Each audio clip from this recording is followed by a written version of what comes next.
اپنی ہی پنجاب کی حکومت کے ساتھ ہے یا اپنی ہی پنجاب کی انتظامیہ کے ساتھ ہے یا ان کی اپنی ہی ڈائریکشن پر، ان کی اپنی ہی ڈائریکٹیوز پر جو ایک نام نہاد قسم کی JIT بنی، کیا اس کے ساتھ ہے یا جو فرانسک رپورٹ آئی اس کے ساتھ ہے؟ کبھی کہہ رہا تھا 4 حملہ آور ہیں، کبھی کہہ رہا تھا 5 حملہ آور ہیں، کبھی کوئی ڈرٹی ہیری، کبھی وزیر اعظم، کبھی وزیر داخلہ. اب معاملات گھوم گھوم کے پتہ نہیں کہاں سے کہاں پہنچا دی ہیں. بہرحال عمران خان کہتے ہیں نا کہ ایک جھوٹ کو چھپانے کے لیے 100 جھوٹ بولنے پڑتے ہیں، تو عمران خان اس وقت وہ 100 جھوٹ چھپانے کی کوشش کر رہے ہیں. لیکن افسوس ہے کہ عمران خان جتنا ان جھوٹوں کو ایک جھوٹ کو چھپانے کی کوشش کرتے ہیں اتنا خود بے نقاب ہو رہے ہیں. ناظرین، اس کے علاوہ اگر ہم دیکھیں تو عمران خان اپنا چودھری پرویز الہی نے بڑی چالاکی کے ساتھ جو ایک اعتماد کے ووٹ کا معاملہ تھا وہ عمران خان کے کاندھوں پر اس کا بوجھ ڈال دیا ہے. یہ حیران کن بات ہے. اس کو کہتے ہیں چالاک سیاست دان. یعنی پرویز الہی نے صاف طور پر جس طرح کہہ دیا ہے کہ جی ووٹ آف کانفیڈنس میں نہیں لوں گا، اور جو گورنر کی طرف سے آئین کے آرٹیکل 130 کی سب سیکشن 7 کی تحت جو ایک لیٹر ووٹ آف کانفیڈنس کے لیے ایک لیٹر جاری کیا گیا تھا، میں اس کو مانتا ہی نہیں ہوں. یعنی اس کو وہ انکانسٹیٹیوشنل قرار دے رہے ہیں. لیکن یہ فیکٹ ہے کہ پرویز الہی کو ووٹ آف کانفیڈنس لینا پڑے گا. اس وقت جو ظاہری طور پہ آپ دیکھ رہے ہیں کہ جس طرح 4-5 بندے سامنے آ چکے ہیں، بالکل سامنے آ چکے ہیں کہ جی ہم ووٹ آف کانفیڈنس میں حصہ نہیں لیں گے، ہم پرویز الہی کو ووٹ نہیں دیں گے. لیکن یہ صرف وہ ہیں جو سامنے آئے ہیں. ناظرین، میں آپ کو پہلے متعدد مرتبہ کہہ چکا ہوں کہ ایسے افراد کی تعداد more than 30 ہے، یعنی 30 سے زیادہ ہے ایسے لوگوں کی تعداد جو اس ووٹ آف کانفیڈنس میں کسی صورت میں حصہ نہیں لینا چاہتے، پرویز الہی کو ووٹ نہیں دینا چاہتے، اور ان کا وہ کھلے طور پر پرویز الہی کے خلاف عدم اعتماد کا اظہار کر چکے ہیں. تو ایسی صورتحال میں پرویز الہی نے بڑی چالاکی سے عدالت کا سہارا لے لیا، کیونکہ لاہور ہائی کورٹ کے چیف جسٹس کے داماد جو ہیں وہ پرویز الہی کی کابینہ کا حصہ ہیں. اب چیف جسٹس نے 11 جنوری تک ان کی حکومت کو ایک نئی زندگی تو دے دی، لیکن اب اس کو بچانا کیسے ہے، یہ سوال ہے. ہائی کورٹ نے ان سے ایشورنس مانگی تھی، گارنٹی مانگی تھی کہ اب 11 جنوری تک اسمبلی نہیں توڑ سکتے تھے. ہاں، البتہ اس بیچ میں آپ ووٹ آف کانفیڈنس لے سکتے ہیں. مطلب یہ ہے کہ بھلے عدالت نے جرگہ لگا کر، پنچایت لگا کر ایک انکانسٹیٹیوشنل فیصلہ سنایا جو نہ کسی قانون کے اس میں زمرے میں آتا ہے، نہ کسی آئین کے زمرے میں آتا ہے، لیکن پھر بھی انہوں نے فیصلہ سنا دیا. اور اس فیصلے میں بھی پرویز الہی کو ووٹ آف کانفیڈنس لینا ہے. اور اب ووٹ آف کانفیڈنس اگر اسمبلی توڑوانی ہے تو پھر بندے پورے کرے عمران خان، اور نہیں تو پھر PDM پرویز الہی کو کسی نہ کسی صورت میں قبول کر لے تاکہ اس مسئلے کو حل کیا جا سکے. اب دیکھنا یہ ہے کہ پرویز الہی کو کون قبول کرتا ہے، اور PDM قبول کرتی ہے یا عمران خان اس کا بوجھ اپنے سر پہ لیتے ہیں. اگر ہم پاکستان کی سچویشن کو دیکھیں، یعنی وہ سچویشن جو عمران خان نے پاکستان میں کریٹ کر رکھی ہے، تو اس پر بھارتی میڈیا اس کو بڑا انجوائے کر رہا ہے، کیونکہ عمران خان ایک بھرپور موقع فراہم کر رہا ہے بھارتی میڈیا کو کہ جو ہے وہ پاکستان میں کس طرح انتشار پھیلایا جا رہا ہے یا کس طرح انتشار پیدا کیا گیا ہے، اور کس طرح عمران خان اور اپنا قمر جاوید باجوہ صاحب کے درمیان ساس اور بہو کی لڑائی چل رہی ہے، اور اس ساس اور بہو کی لڑائی پاکستان کو کس طرح بدنام کر رہی ہے. اس سے بھارتی جو میڈیا ہے اس کا بھرپور مزہ لے رہا ہے، بھرپور اس سے لذت لے رہا ہے. ناظرین، اس کے علاوہ بات صرف یہاں ختم نہیں ہوتی. یعنی بات یہاں تک آن پہنچی ہے کہ جو TTP نے ایک دھمکی دی، دو دھمکیاں دی. پہلے دھمکی دی وہ پارلیمنٹ کے قریب کہیں بیٹھ کر انہوں نے ایک ویڈیو بنائی جس میں انہوں نے تحریک طالبان لکھا اور یہ لکھا کہ ہم آ رہے ہیں. تو وہ جو ویڈیو ہے اس ویڈیو کو لے کر بھی بھارت نے اور بلوچستان کی سچویشن کو اس سے مرج کر کے اور ایک ایسا تاثر قائم کرنے کی کوشش کی ہے کہ مطلب اس کے پیچھے بھی یقیناً انہوں نے عمران خان کو ہی اس کا ذمہ دار قرار دیا ہے۔ ناظرین، بات یہیں پہ ختم نہیں ہوتی، بھارتی میڈیا جو کہہ رہا ہے سو کہہ رہا ہے۔ آپ کو یاد ہوگا کہ اپنا نیو یارک میں وزیر داخلہ بلاول بھٹو زرداری نے جو کہا تھا بھارتی وزیر اعظم کو، نریندر مودی کو، جس طرح کسائی قرار دیا تھا گجرات کا، تو اسی طرح بلاول بھٹو زرداری نے بھی عمران خان کے ان الزامات، ٹی ٹی پی کی دھمکیوں اور بھارتی میڈیا کی طرف سے جو پروپیگنڈا کیا جا رہا ہے اس کا بہترین جواب دیا ہے۔ کن الفاظ میں جواب دیا ہے، کن الفاظ میں پاکستان کے پارلیمان کے وقار کا تحفظ کیا ہے، کس طرح پاکستان کے وقار کا تحفظ کیا ہے، ذرا ملاحظہ فرمائیں۔ یہ لوگ موت سے ڈرتے ہوں گے، ہم نہیں ڈرتے۔ ہم پہلے بھی انتہا پسندوں کا مقابلہ کرتے ہیں، ہم پہلے دہشت گردوں کا مقابلہ کرتے ہیں، اور اس فتنہ سے، اس فساد سے جس نے میرا مذہب کو بدنام کیا ہے، جس نے میرے ملک کو بدنام کیا ہے، جس نے میرے ملک کے بچوں تک کو نہیں چھوڑا، ان کو بھی شہید کیا، اے پی ایس کے بچوں کو شہید کیا، ان کے سامنے ان کے پروفیسرز کو جلایا، میں ان کو دہشت گرد کہتا ہوں، میں ان کو انتہا پسند کہتا ہوں، میں ان کو انسان نہیں مانتا ہوں۔ تو ان کا دھمکیاں اپنی جگہ، ہم اپنا نظریہ پہ، اپنا موقف پہ قائم ہیں اور اپنا کام کرتے رہیں گے۔ پارلیمان جتنا کمزور ہے، جتنا مضبوط ہے، میں جانتا ہوں پارلیمان آج بھی اس ملک کا سب سے طاقتور ادارہ ہے۔ پارلیمان اس ملک کا نمائندگی، اس ملک کے عوام کا ادارہ ہے۔ اگر اس ادارہ کو استعمال نہیں کیا جا رہا ہے تو آپ کو کمزور لگ رہا ہوگا، مگر اگر اس ادارہ کو صحیح طریقے سے استعمال کیا جائے تو ہم پاکستان کا ہر مسئلہ کا حل نکال سکتے ہیں۔ اور ہم نے ماضی میں بھی پارلیمان کے اونرشپ کے ساتھ، پارلیمان کا بیکنگ کے ساتھ دہشت گردوں کا مقابلہ کیا، دہشت گردوں کو شکست دلوایا۔ افسوس کے ساتھ کہ پارلیمان کی پیٹھ پیچھے جو ان دہشت گردوں کا سیاسی فرنٹ مین ہے عمران خان صاحب، اس نے ان کو بچانے کے لیے، ان کے جرائم کو دھونے کے لیے ایسے قدمے لیے جو پاکستان کے نیشنل سیکیورٹی کے خلاف تھا۔ عمران نے ان دہشت گردوں کو جیل، جو کہتا تھا میں کسی کو این آر او نہیں دوں گا، اس کا مطلب یہ تھا کہ میں صرف دہشت گردوں کو این آر او دوں گا، اور سب سے پہلے اس نے اے پی ایس میں ملوث دہشت گردوں کو اپنا حکومت میں جیل سے پہلے باہر، پھر ملک کے باہر چھوڑا، ادھر نہیں رکا۔ پھر اس نے فیصلہ کیا کہ جو سارے پاکستان سے تعلق رکھنے دہشت گرد ہیں، جو افغانستان کی جیل کے قیدی تھے، ان کو بھی ہم دعوت دیں گے کہ آئے، واپس آئے، ہتھیار بھی نہ چھوڑے، دہشت گردی بھی نہ چھوڑے، آپ آئے اور پاکستان میں رہے۔ اس کے نتیجے میں آج ایک بار پھر ہمیں اس دہشت گردی کا مقابلہ کرنا پڑ رہا ہے، مگر میں اس قوم کا، ہمارے عوام کا بہادری، ہمارے ادارے کا دلیری، ہم سب جانتے ہیں کس طریقے سے ماضی میں بھی ہم نے ان کا مقابلہ کیا اور آج بھی ہم مقابلہ کرنے جانتے ہیں۔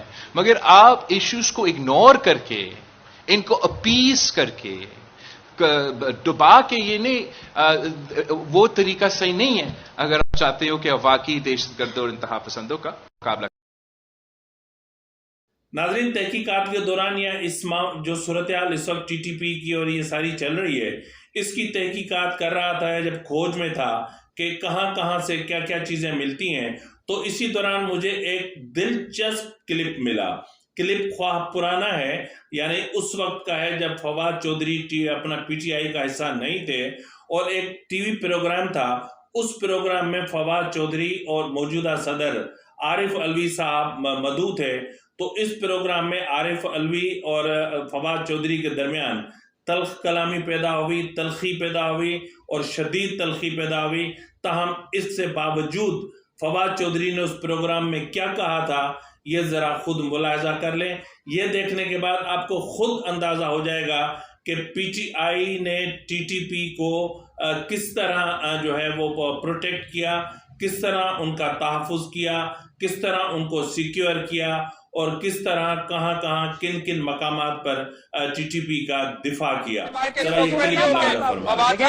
جوہری صاحب آپ کیوں مصر ہیں اس بات پہ؟ آپ اپنی بات کر لیجیے نا، پھر میں پرافیسر صاحب کی طرف چلا جاؤں گا. پرسنل ہونے کی کیا ضرورت ہے آپ کو؟ طریقے طالبان پاکستان کی کوئی اس میں شبہ ہی نہیں کسی کو. طریقے پاکستان، تحریک انصاف اور جماعت اسلامی طریقے طالبان کا پولیٹیکل ونگ ہے. کوئی اس میں کسی کو شبہ نہیں ہے، مجھے کوئی شبہ نہیں ہے. دوسری بات یہاں تک آگے بات کر لیجیے، آگے بات کر لیجیے. ناظرین، آپ کو اندازہ ہو گیا ہوگا کہ فواد چودھری نے پی ٹی آئی کو اور جماعت اسلامی کو اس وقت ٹی ٹی پی کی ذیلی ونگ قرار دیا تھا. یہ افسوس کی بات اس وقت ظاہر ہے کہ سچویشن تھی. گڈ طالبان، بیڈ طالبان، طالبان سے مذاکرات، خفیہ مذاکرات، ٹی ٹی پی کو لے آنا. جنرل فیض حمید متحرک تھے، کیونکہ جنرل فیض حمید جی ان کے طالبان کے ساتھ بہت اچھے تعلقات ہیں، اور ظاہر ہے کہ افغانستان میں جی رجیم چینج ہوئی ہے، امریکہ چلا گیا ہے، طالبان نے ٹیک اوور کر لیا ہے. جنرل فیض حمید صاحب طالبان کو بہت اچھے طریقے سے سمجھتے ہیں، اس لیے ان کو کور کمانڈر پشاور تعینات نہ کیا جائے، اس کو اپنا ISI چیف ہی رہنے دیا جائے. یہ عمران خان کا موقف تھا. مر رہے تھے اس وقت، اس کی جان جا رہی تھی، لیکن اس کے باوجود انہوں نے طالبان کو اور ٹی ٹی پی کو لا کر ہمارے سروں پہ مسلط کیا. اور ایسا کیا کہ آج ہمیں اپنے جوانوں کے لاش اٹھانے پڑ رہے ہیں، ہمیں اپنے شہداء کے میتوں کو کاندھے دینے پڑ رہے ہیں، اور امن و امان کی صورتحال بڑھتی آ رہی ہے. اسلام آباد تک پہنچی ہے، اب آگے پتہ نہیں کہاں تک پہنچتی ہے. اس کے علاوہ پاکستان نے ہمیشہ، یہ افغانستان جانتا ہے کہ پاکستان ہر برے وقت میں افغانستان کا پاکستان نے ساتھ دیا، اور ہر برے وقت میں پاکستان ہی افغانستان کی زبان بن کے اور افغانستان کے حقوق کے دفاع کے لیے ہر فورم پہ پاکستان نے آواز اٹھائی. اور یہاں تک کہ جو افغان پناہ گزین تھے ان کو یہاں پناہ دی، اور ایسی پناہ دی کہ جو کل ہمارے پاس یہاں پناہ لینے آئے تھے، آج وہ ہمارے گلے کاٹ رہے ہیں، آج وہ ہماری جان لے رہے ہیں، آج وہ یہاں پہ کرمنل ایکٹیویٹیز میں ملوث ہیں، آج وہ یہاں اسلحے اور ہیروئن اور منشیات کی اسمگلنگ میں ملوث ہیں. لیکن اس کے باوجود طالبان کا ایک جرنل ہے جو پاکستان کے لیے کیا کہہ رہا ہے، کن الفاظ سے پاکستان سے مخاطب ہے، کن الفاظ میں پاکستان کے وزیر خارجہ کے ساتھ دا اوبه قیمت دي که ډیزل دا تور پنجاب ته ځي هغوی پې سپین غنم کری و بیا موږ ته نمک حرام وایي. یہ پاکستان کا کسرا وزیر خارجہ جو ہے اس کو یہ کہنا چاہتا ہوں کہ دیکھو ہمارا ملک کا یہ پانی آپ کو جاتا ہے، پھر بھی آپ ہم کو نمک حرام کہتا ہے. یہ پانی نہیں، یہ ڈیزل ہے، آپ کے ملک کو فری جاتا ہے. آپ نے زراعت اس کا اس لیے آپ نہیں چاہتا ہے کہ ہمارے ملک ترقی کرے اور اپنے پانی کو اپنے خود استعمال کرے. تو آپ نے امریکہ کا غلامی کو حق حوالیت دیا، 20 سال افغانیوں کو امریکی گولیوں پر بمبار کیا، پھر بھی آپ نمک حلال ہم نمک حرام. آپ کو میں یہ کہنا چاہتا ہوں کہ خارجی سیاست کو چھوڑ دو، اپنے ملک کے ادار سے اپنے ماں اور باپ کے قاتلوں کو ڈھونڈ لو، اپنے ملک کو سنبھالو، اپنے ملک پر فوکس کر لو، افغانیوں کو مت چھیڑو. اگر پھر ہم نے ہاتھ اٹھا دیا تو پھر مشکل ہو جائے گا. ناظرین، اس کے بعد آپ خود اندازہ کر لیں کہ کیا یہ حق کے نمک ادا کر رہے ہیں، یہ حق کے وفاداری ادا کر رہے ہیں، یہ ہمارے احسانوں کا بدلہ چکا رہے ہیں، یا جتنے انہوں نے ہم پر گھاؤ لگائے ہیں یا ان پر نمک پاشی کر رہے ہیں. میں ایک بات سیدھی کہتا ہوں کہ اس وقت جس طرح کراچی میں دہشت گردوں کو اکٹھا کیا جا رہا ہے، جس طرح لسانیت کو پروان چڑھانے کے لیے گورنر سندھ جو ہے کامران ٹسوری، وہ گورنر ہاؤس کا غلط استعمال کر رہے ہیں، اپنے عہدے اپنے منصب کا غلط استعمال کر رہے ہیں، اور لسانیت کو پروان چڑھانے کے لیے لسانی تنظیموں کو اکٹھا کر کے اور ایک ایسی بھیانک سچویشن کریٹ کرنے کی کوشش کر رہے ہیں کہ جو کل پاکستان کی تقسیم کی بات کریں گے. اور آج بھی وہ کھلم کھلا کہتے ہیں کہ ہم تو کہتے ہیں کہ پاکستان میں سندھ میں جو ہے وہ تقسیم کی بات دوسرے لفظوں میں کرتے ہیں.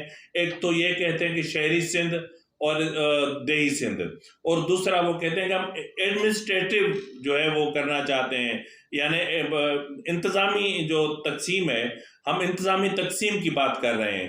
ہم یہ کہہ رہے ہیں کہ انتظامی طور پر سندھ کو تقسیم کیا جائے، کیونکہ لسانی ظاہر ہے کہ آپ کراچی حیدرآباد ان کو الگ کرتے ہیں تو یہ لسانی تقسیم ہے. شرم نہیں آتی ان لوگوں کو کہ جن کو کل ہم نے پناہ دی تھی اور جن کے بڑوں کو ہم نے کل پناہ دی تھی، جو یہاں مر گئے، اس مٹی میں دفن ہو گئے، اور یہاں تیسری جنریشن چل رہی ہے، پل رہی ہے، بڑھ رہی ہے، اور پھر بھی یہ مہاجر ہیں، مہاجرین ہیں. میں تو کہتا ہوں کہ پاکستان حکومت کو ایک بار اسٹیٹ فارورڈ جو ہے وہ مہاجرین کے حوالے سے جو قوانین ہیں ان کا نفاذ کر دینا چاہیے، تاکہ ان کو پتہ لگے کہ اقوام متحدہ کے چارٹر کے مطابق پناہ گزین جو ہوتے ہیں ان کو کس طرح ٹریٹ کیا جاتا ہے، اور ان کے کون سے حقوق ہیں، اور ان کو کس طرح رکھا جاتا ہے، تاکہ ان کو اندازہ ہو جائے کہ دیکھیں عارف علوی بھی مہاجر ہیں اور وہ وہاں ایوان صدر کے تقدس کو پامال کر رہے ہیں. میں تو یہاں تک کہوں گا کہ کیا کہوں، مجھے بہت برا لگتا ہے، لیکن وہ ایوان صدر کے تقدس کو پامال کر رہے ہیں. اس نے اپنی رکھیل بنا کے رکھا ہوا ہے اور اس کے نقش قدم پر چل رہے ہیں. کامران ٹیسوری جس نے گورنر ہاؤس کو اپنی رکھیل بنا لیا ہے اور وہاں کے اختیارات اور وہاں کے منصب اور اس مقام کا غیر قانونی استعمال کر رہا ہے. اسی کے ساتھ ہی ناظرین اپنے میزبان نواز بھٹو کو اجازت دیجیے. فی امان اللہ.